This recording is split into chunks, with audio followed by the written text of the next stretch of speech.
Solving the mystery of proportions. Hello, everyone. Welcome back to our channel. Today, we're diving into an exciting math concept that often finds its way into the English language and various exams: solving the proportion. Whether you're learning English as a second language, brushing up on your math skills, or simply curious, this video will unravel the mystery of proportions in a way that's easy to understand. So, let's get started. First things first, what is a proportion? A proportion is a mathematical way of expressing that two ratios or fractions are equal. It's like saying one piece of a puzzle is equivalent to another piece, despite their differences in size or quantity. In simpler terms, if you have two fractions, and they represent the same relationship between numbers, then you have a proportion.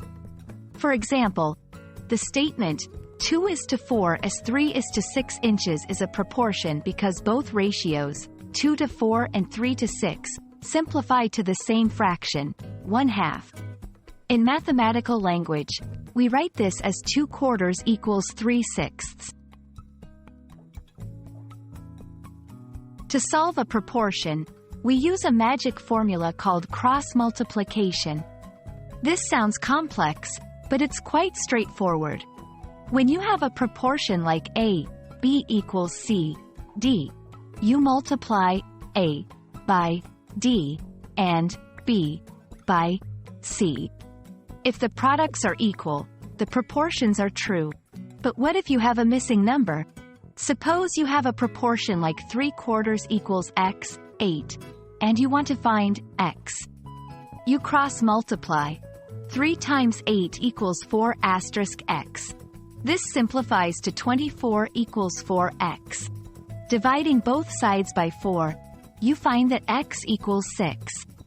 Voila! You've solved the proportion. Let's try solving a proportion together. Imagine you have the proportion 5, x equals 10/20. Can you guess what x might be? 1. Cross multiply. 5 times 20 equals 10 asterisk x. 2. This gives us 100 equals 10x. 3. Divide both sides by 10 to isolate x. X equals 10. See? Not so scary after all. With a bit of practice, solving proportions will become second nature. And that wraps up our lesson on solving proportions. We hope this video has demystified this concept for you and made your journey in learning English and math a bit easier. Remember, the key to mastering any new skill is practice, patience, and perseverance. So, keep practicing, and don't hesitate to replay this video if you need a refresher. Thank you for watching, and we'll see you in our next video. Happy learning!